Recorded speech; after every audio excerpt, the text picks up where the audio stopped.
So for our cabin trip this year, I decided that everyone should write a little scary story that we could tell around the fire. So before tonight, I told everyone that they could write 1 to 2 pages about whatever they want, which is the general theme of a cabin in their story. And now we're gonna read those, starting with Dad. All right. The couple sat relaxing outside their cabin getaway, the way they had every summer for 40 years. I wish it was like the old days, Mildred, when things were more simple. You have to grow with the times, Harold. It's 2020, and things are different. He was tired of being politically correct, always having to worry about saying the wrong thing. A fight ensued, and Harold lost his temper, yelling at Mildred and saying all the wrong things. I'm going to go for a walk out to the canyon, Mildred, to blow off some steam. That was the last time Mildred would see her husband of 47 years. Howard walked out to the canyon, a place where he could always relax and settle his emotions. He sat motionless for several hours, the beauty of this place taking away all his anxiety. He walked back in peace, thinking of all the people that loved him, his wife and their 4 children they had together, his 6 grandchildren, and all the fun they had shared over the years. He turned the corner and noticed immediately that the car was gone. Nervous, he picked up the pace, and next, he noticed the cabin looked different. The porch in the front that he and his son had built was gone, and the color was different. It was a dull gray instead of the red barn color his granddaughter had picked out. When he approached, he saw that there was no badminton court. The worn-out spot from the tents were not there, and the second-story addition he and his son Bill had built was not there. He thought maybe he was dreaming. He didn't mean all those things about the good old days. He opened the door and immediately knew that Mildred was not there. Her magic touch and the smell of lilac was missing. It was a mess, and there was one lone chair next to the fireplace. Next to the chair, a table with a tablet on top. He sat down on the chair and picked up the tablet, dated June 13th, 1923.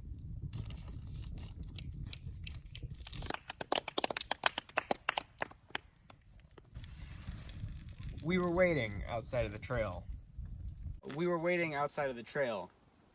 Both of us were too afraid to go down, and Zach ended up taking the lead because I was too scared. He walked about 20 feet, then I followed. I tried to keep a conversation, but Zach was too concentrated on the trail and his flashlight. Zach walks faster than me, and so after a while of me walking behind him, he gained such a lead I could barely see the line of light emitting from his flashlight. I yelled his name to try to get him to slow down. Zach! I screamed, then his light went out. I ran to where I had seen him last, and he wasn't there. I started to run down the path, screaming, Zach! Zach! Zach! Still nothing. I slowed down and started scanning the forest around me, and that's when my flashlight turned off. I hid it on my legs to see if it was just a malfunction, but still nothing, so I did what any teenager with half a brain would do and started running back. I figured if he hadn't popped up on me yet, Zach probably looped around, expecting me to come back to the entrance so he could scare me. I got to the entrance and he still wasn't there, but if he was trying to scare me, he had certainly succeeded. So I called the police. Well, I called you, thinking it was time I handed the search over to someone more capable. And that's what happened. Now, if you don't mind, I've had a really stressful night and could really use some sleep.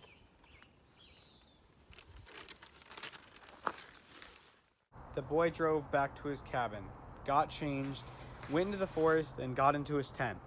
He slid into his bed, and then for the last time shouted his name. Zach! The boy laughed, knowing Zach probably could have heard him. I mean, he was only 6 feet away. If only he was still alive. Okay. So, there was once a man who lived here whose name was unknown.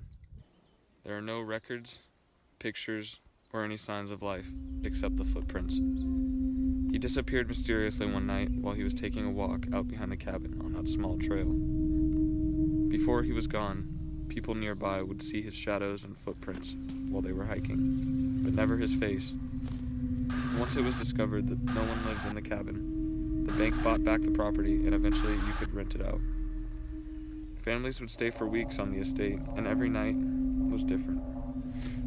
Common reports consisted of cold drafts of air, feeling as if they were passing through your body, shadows of a tall, heavy-set man staring through the windows and standing in the woods, gazing from a distance.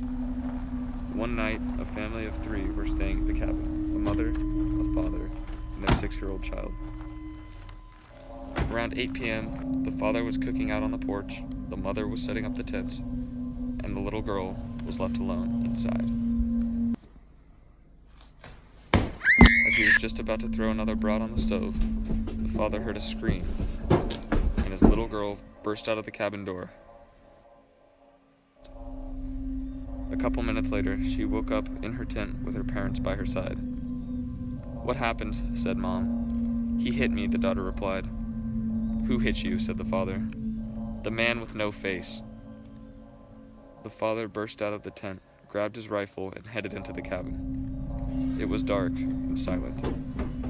There was no sign of life, but there were footprints, leading to the middle of the living room, right up to the rocking chair, and then they stopped.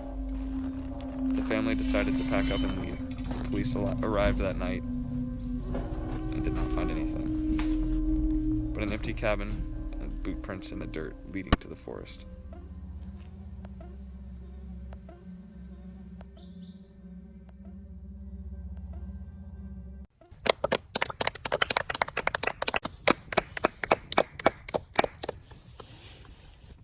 Okay. The Blue Mountains had been a safe haven for a young couple. They were madly in love, and his cabin was the perfect escape for them. Their cabin was right by a lake. He had made a shooting range, and she had her long walks around the lake. But most importantly, they had each other. She held so much love in her heart for him, sometimes she thought it would overflow. One night, when they were cuddling by the fire, she looked up to him and whispered, "I'm pregnant." She looked at him with nothing but need for his love. He looked at her with fear in his eyes. He hadn't had the slightest idea on how to be a father. He took a walk around the lake before coming home. She didn't understand. Didn't he want their child? Didn't he need her just as much as she needed him? The next year, when they came back, nothing was the same. He was always stressed and sleep-deprived, and she was deprived of his unconditional love. On their last night at the cabin, he told her this was the last time they were going to be coming up to the Blue Mountains. She was enraged. It was their safe haven, and he was going to take that away? She screeched, "Is it because of her? Because we don't need her at all. All I need is you." Before he could react, the love of his life jerked his baby out of bed and threw her in the fire. The man dropped to his knees as he smelled his flesh and blood burning, and he heard his baby wailing. By the time he got over to her, she looked like a marshmallow dropped in the fire. He didn't know how he can live, as he heard the agonizing screams long after his baby was gone. What once was his safe haven turned into his hell. He let the flames consume him. Some say you can still hear the baby's screams coming out of the crumbling chimney. And sometimes you can even hear her father's weeping.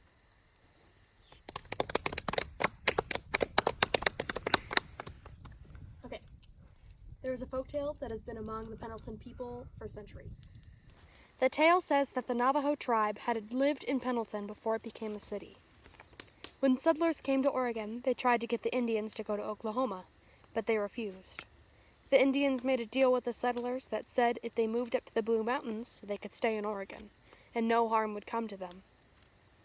The settlers hesitantly agreed and allowed them to leave unharmed. The Navajo Indians lived up there for a short while until the settlers closed in on them and killed all of them in cold blood.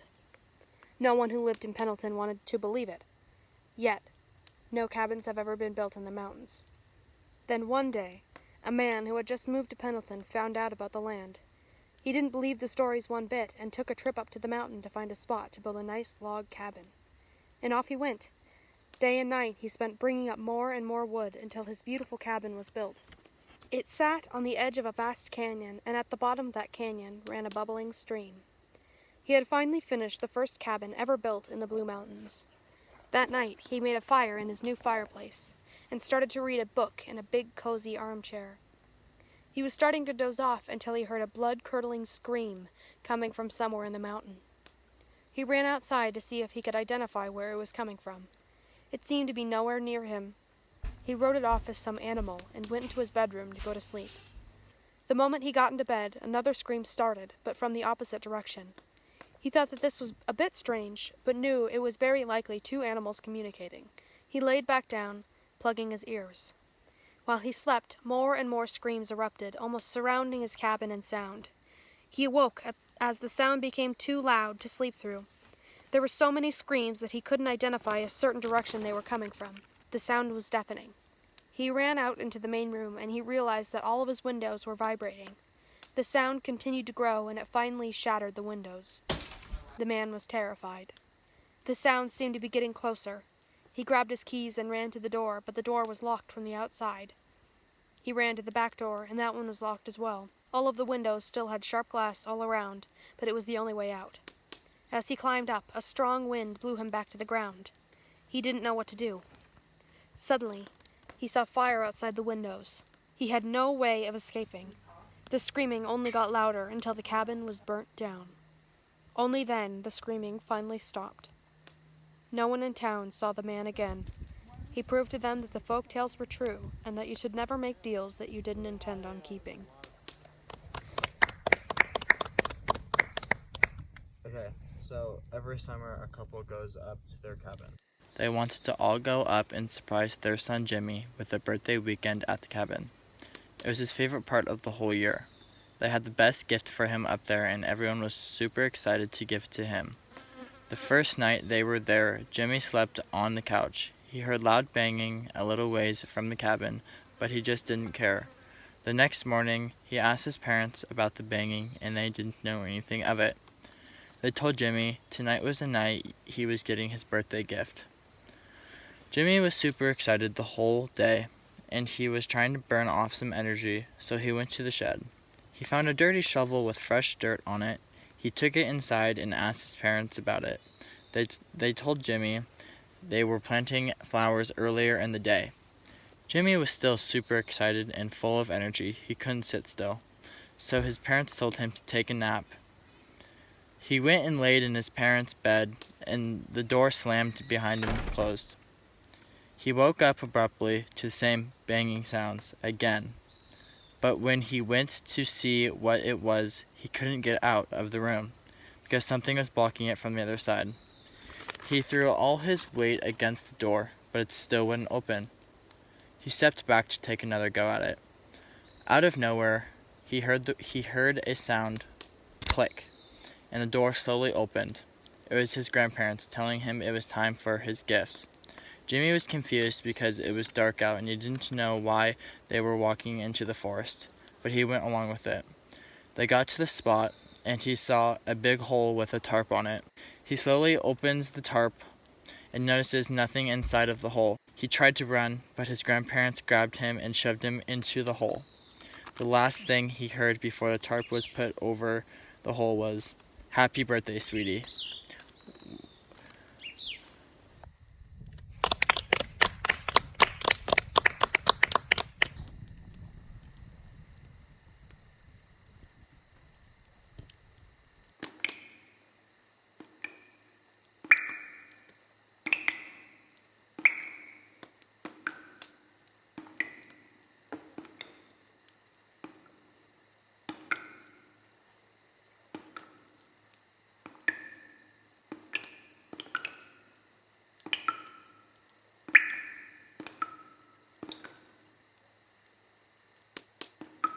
Light, here. Dog check. Light.